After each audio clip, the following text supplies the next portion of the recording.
Donc, Pathfinder Réunion avec la touche Options.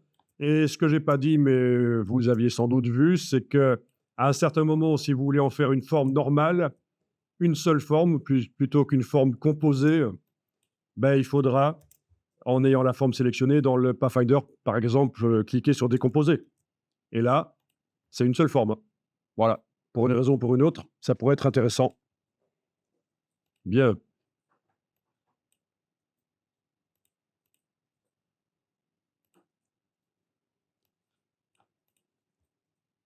Alors, ce qui peut être encore plus intéressant, quand on doit faire du graphisme, c'est d'aller chercher une photo. Peut-être pas celle-là parce qu'elle est dans iStock et à mon avis, elle ne doit pas être gratuite. Mais je vais aller chercher une photo et on va utiliser Photoshop pour générer des vecteurs. Parce qu'il a une fonction Photoshop qui trouve le sujet dans la photo, vous avez vu. Eh bien, une fois que la sélection sujet est faite, on peut lui demander, tiens, cette sélection en défilé de fourmis, tu me la transformes en vecteur et puis vous la copiez-collez vers Illustrator, vous avez des vecteurs. Donc, ça peut être génial d'avoir ça. OK, donc ici, je suis dans Bing, j'ai tapé Walking Capybara et je suis dans la partie images. Je vais aller enclencher éventuellement les filtres. Mais ceci dit, vous feriez ça sur une image qui est sous droit d'auteur. Si la silhouette, vous la transférez après dans Illustrator et vous la modifiez, ça m'étonnerait que quelqu'un réclame sur votre dessin de capybara. Il y aura trop de différences par rapport à la photo pour que ce soit justifiable de faire un procès pour atteinte au droit d'auteur. Vous voyez ce que je veux dire? Bon, malgré tout, ici dans licence, je peux demander licence domaine public. Licence domaine public, évidemment, ça me montre beaucoup moins de choses. Ouais, il y en a un là, c'est un jeune, ils sont tendres avec une bonne sauce, c'est toujours bon. Et puis, voilà, il y a beaucoup moins en fait, hein. Je peux demander une licence plus large, peut-être Creative Commons.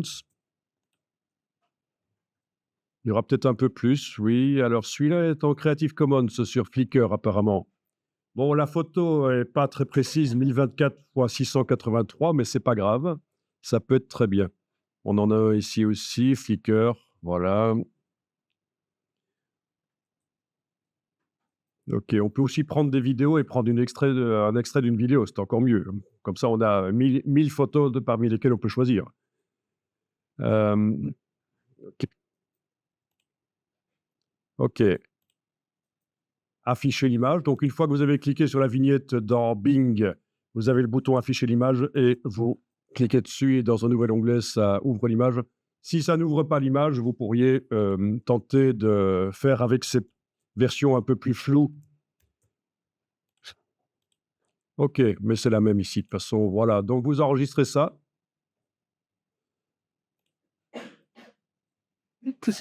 Et vous l'ouvrez dans Photoshop, quoi. Donc, il va falloir lancer Photoshop et faire fichier ouvrir.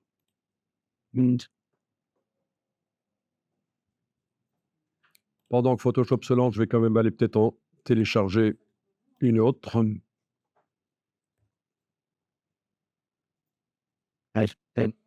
Alors, ce qui est important, évidemment, quand vous allez transformer en silhouette, pour faire des vecteurs, vous allez transformer en silhouette ce que des photos.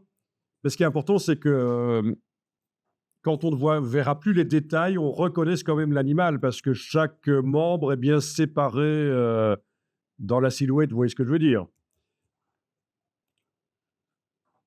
Si je prenais une silhouette d'un capybara vue de face, par exemple ça, je fais une silhouette avec ça, ben, on va pas reconnaître que c'est un capybara si c'est juste la silhouette. Il faudrait qu'à ce moment-là, que j'aille dessiner des détails dans la silhouette. Ça aussi, si je prends ça, on ne verra pas que c'est un capybara, la silhouette. Tout ça est très logique.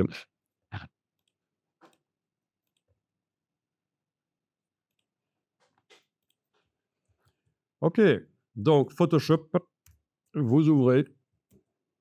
Quand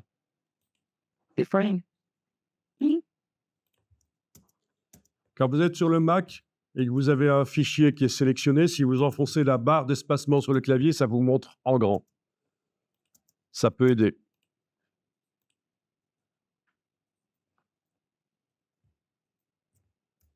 Voilà, touche F dans Photoshop.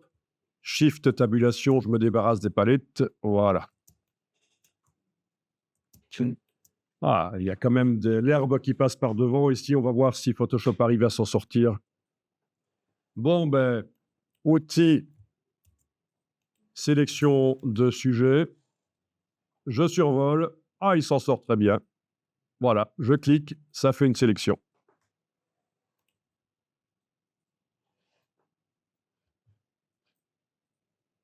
Il y a un truc bizarre ici. Ah, le capybara tenait quelque chose dans sa gueule, mais j'ai pas envie que ça fasse partie de la silhouette. On va régler ça. Je vais essayer avec une autre image comme ça, vous allez voir. Voilà. Donc, avec l'outil sélection de sujet, je clique. Voilà. OK.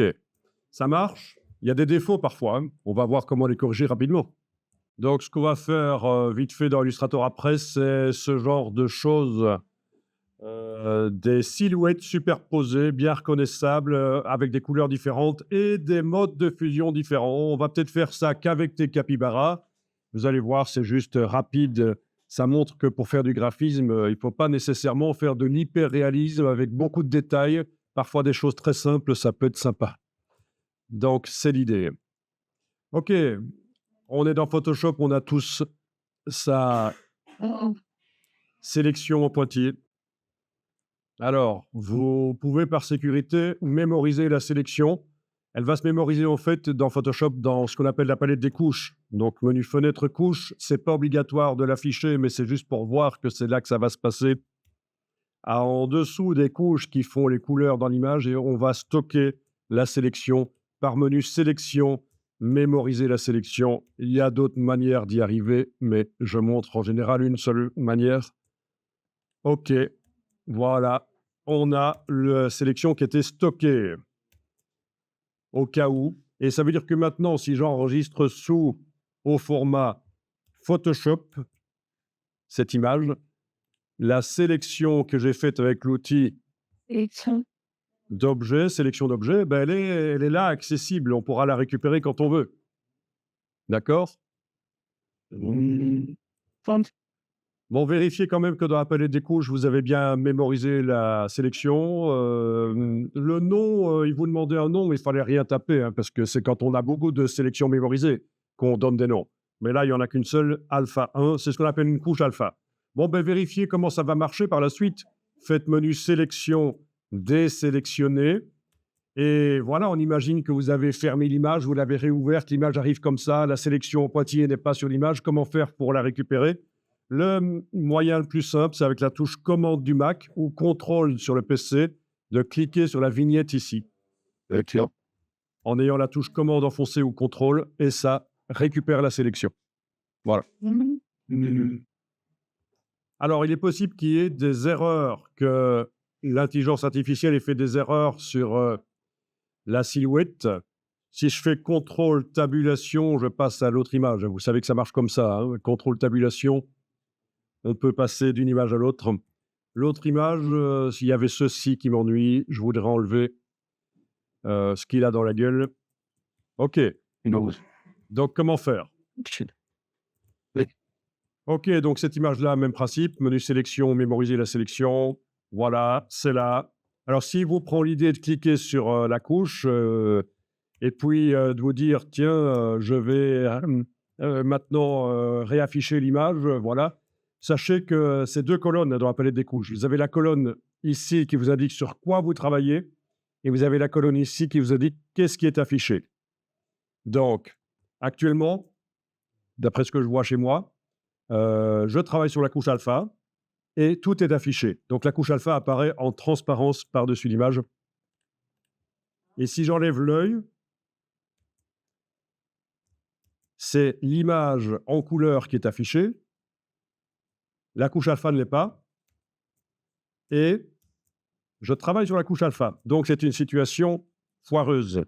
Si j'essaye de faire quelque chose, il va me dire impossible car la couche de destination est masquée. Super, il vous met des messages incompréhensibles en fait de ce genre-là, mais c'est à vous à comprendre comment fonctionne Photoshop, hein. Donc, si vous voulez, à un certain moment, si vous avez cliqué sur la couche alpha et qu'elle s'affiche comme ça en transparence, il faut faire 2 choses pour revenir au travail normal sur l'image. Il faut cliquer sur le mot RVB pour réactiver le travail sur l'image, pas sur la couche alpha, et puis il faut enlever l'œil en face de la couche alpha. Voilà. OK?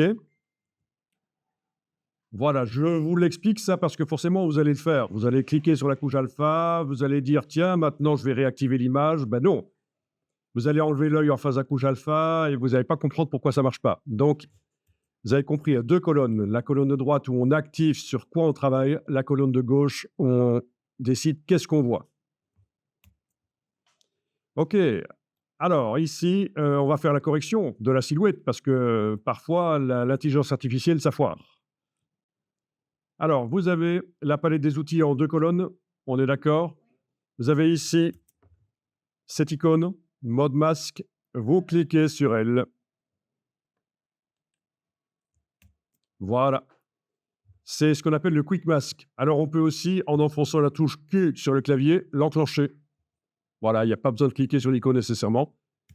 Donc ça, les débutants dans Photoshop, ils sont souvent ennuyés, ils ont enfoncé la touche Q sur le clavier, et puis ça enclenche ça et puis ils comprennent pas ce qui se passe. Voilà, donc ça, l'idée, c'est de faire apparaître la sélection en pointillé, la faire apparaître sous forme de pixels pour pouvoir la modifier avec le pinceau. OK, donc, bah, écoutez, je vais le faire sur l'autre image ici, moi, touche Q, voilà. Et alors, vous avez le pinceau activé ici, le, pinceau normal. Voilà. Vous avez la forme de brush qui apparaît quand vous survolez. OK. Si vous avez une croix à la place, c'est que la touche verrouillage majuscule est enclenchée sur le clavier peut-être, hein. Donc la touche, verrouillage majuscule, c'est celle-là en fait, hein. S'il est enclenché, vous ne verrez pas la forme de la brush, vous verrez une croix à la place. Donc c'est c'est là que ça se passe. Ça peut être aussi la croix parce que la brush est trop petite, hein. Voilà. Alors l'idée, c'est de modifier la dimension de la brush ici. Alors, le raccourci, vous enfoncez sur le clavier, que vous soyez sur un Mac ou sur un PC, ça va être la même chose. Vous enfoncez les touches contrôle et option. Voilà. Peut-être que sur les PC, il y aura que la touche option à enfoncer, mais en tout cas, voilà, contrôle option, ça marche bien. Et vous avez les touches contrôle et option enfoncées sur le clavier, vous les gardez enfoncées. Avec le bouton gauche du Mac, vous enfoncez et vous bougez de gauche à droite et vous voyez que c'est la dimension de la brush. Le PC, c'est contrôle. Sur PC, c'est juste contrôle? OK. Ah non, contrôle clic droit? Attends, contrôle clic droit, et tu bouges et ça fait ça? OK. OK.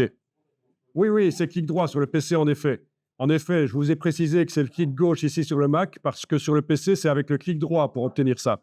Ouais, ouais. C'est ça qui est vicieux. Donc notez bien, pour faire ça, sur le Mac, clic gauche et sur le PC, ce sera clic droit. De haut en bas, c'est la dureté de la brush. Voilà. Donc en général, quand on fait du travail de retouche, on ne fait pas quelque chose de très net, parce qu'on veut que ça s'intègre bien, il faut un peu de flou sur le bord de la brush. Oui, donc chez toi, il y a quelqu'un qui a utilisé une brush de 5000 pixels avant et donc, vu que l'image fait moins de 5000 pixels de large, la brush remplit tout. Donc, tu es allé ici, hein, voilà, tu es allé ici, tu as diminué l'épaisseur à une taille normale et voilà.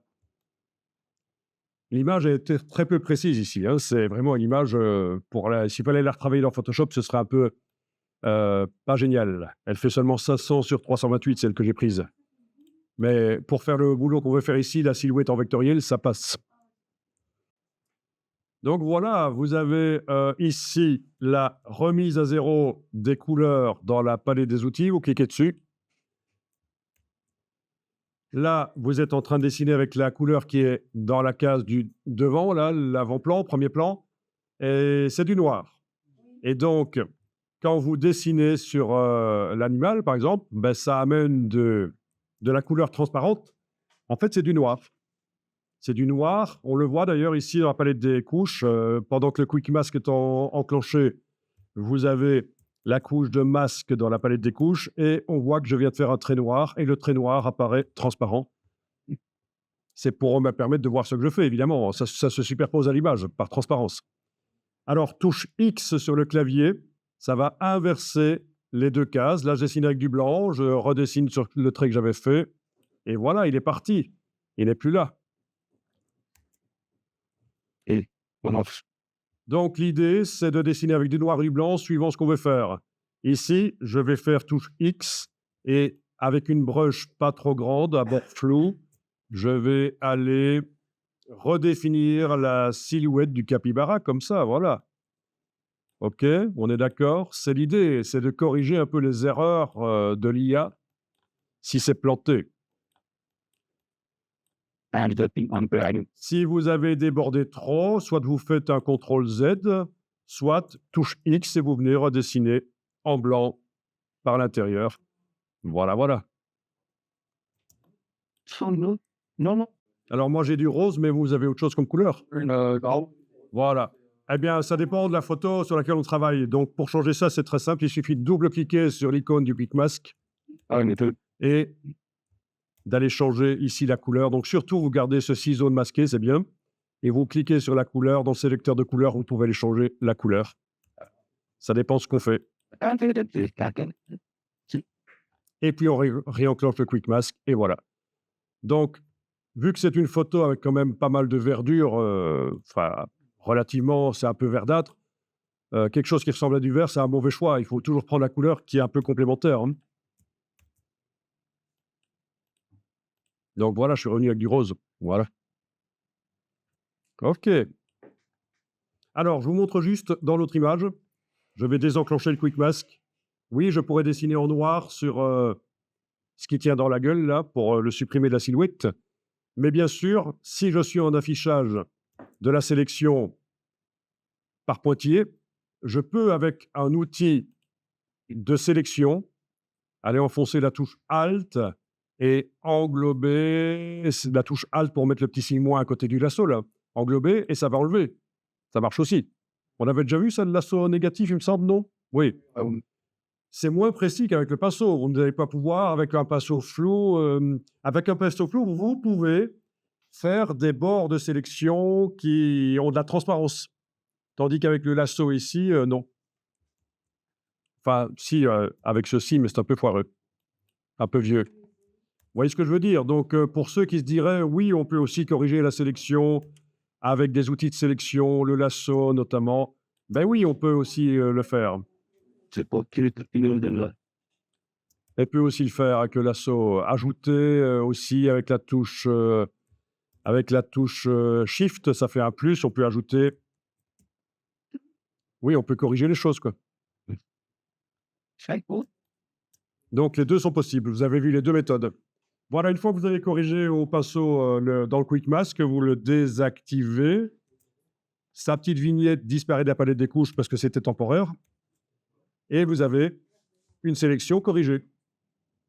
Et vous faites sélection, mémoriser la sélection. Vous avez la 2e couche alpha, presque pareille que la première, mais elle est corrigée.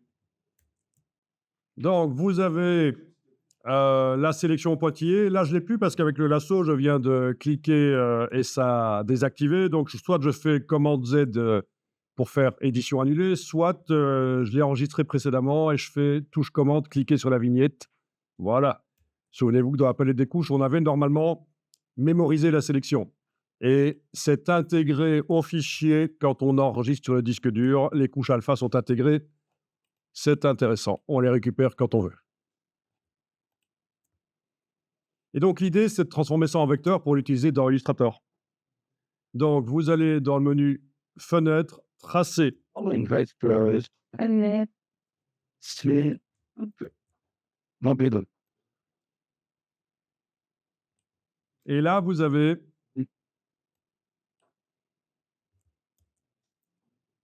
Rien du tout pour l'instant, mais on va faire une conversion de la sélection en tracé. Donc, vous allez dans le menu de la palette des tracés. Non, je pense pas moi. Il y a des icônes disponibles aussi pour le faire. Dans une barre de 10 minutes, ils mettent particulièrement dans le stage que point scheme. Fine. We put it in the thing, and again, to the north fancy. Voilà, dans le menu de la palette des tracés, il y a l'option convertir en tracé. Si elle est grisée, c'est que peut-être que vous n'avez pas de sélection active sur l'image, les petits pointillés. Voilà, donc il faut absolument aller récupérer d'une manière ou d'une autre.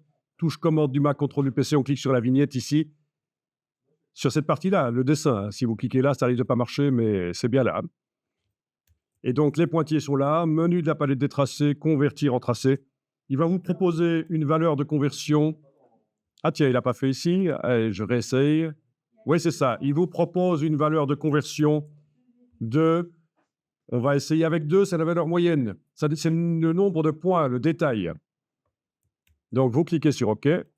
Et voilà, vous avez un certain nombre de points.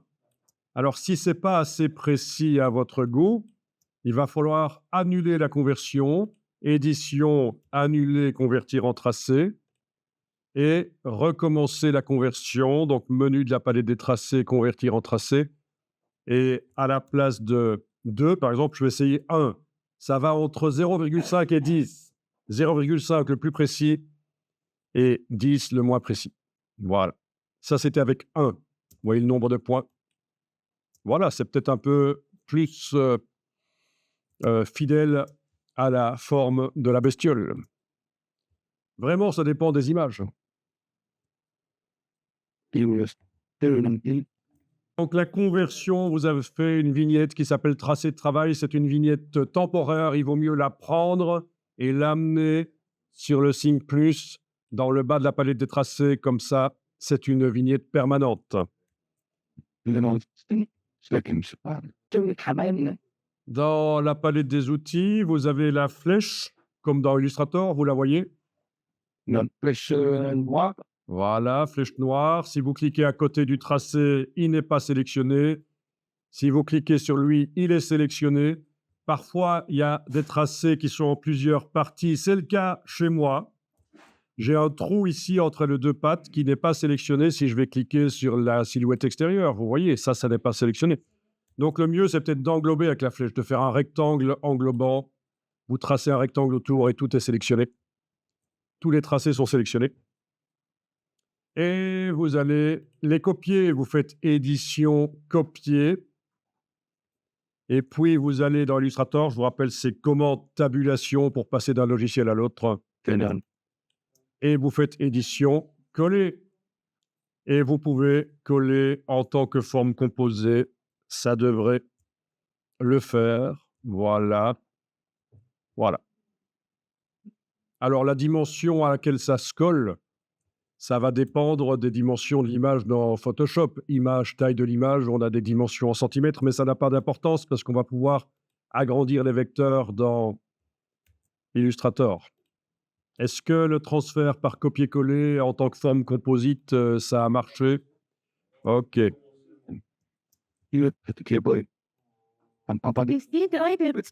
Oui, donc chez toi, on avait l'impression que ça n'avait pas bien collé, mais il était tellement grand, tu as dû zoomer en arrière. Mais c'est pas grave. Donc, si on clique à côté avec la flèche noire dans Illustrator, on ne voit pas. Commande Y, on voit qu'il est là, quand on regarde sans les couleurs, mais si on regarde avec les couleurs, on ne le voit pas. Donc, il faut arriver à le sélectionner avec la flèche noire dans Illustrator, en l'englobant éventuellement. Ceci dit, en cliquant sur son bord, ça sélectionne aussi le trou, donc c'est parfait, si vous avez des trous. Donc, c'est pas comme dans Photoshop, là, ça a sélectionné le trou aussi. Et avec l'outil transformation manuelle, vous allez pouvoir l'agrandir avec la touche Shift enfoncé. Voilà. Ou le rétrécir s'il est trop grand.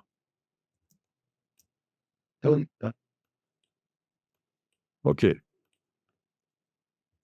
Jusque-là, ça va? OK, c'est quand même fort précis comme tracé, mais c'est pas grave, on va faire avec. Vous avez vu le principe du transfert de tracé de Photoshop. upon that bit. Donc l'idée, c'est que vous pouvez prendre, des photos, de n'importe quoi et récupérer la silhouette dans Photoshop et pas seulement la silhouette, vous allez voir qu'on va aller plus loin. C'est la plastique extrait. Donc c'est quand on veut vraiment simplifier les sujets. Parce que si on veut, récupérer des vecteurs de photos pixels, les transformer en vecteurs, mais avoir plein de détails, là, c'est de la vectorisation, c'est dans Illustrator que ça va se passer avec plein de couleurs, mais là, ici, c'est différent. Et alors, si vous sélectionnez la forme et que vous mettez la case de fond à l'avant-plan, vous allez pouvoir mettre une couleur. Comme on dit Greg, il faut être en affichage couleur. Oui. Une couleur ou un dégradé même ou quoi. Voilà.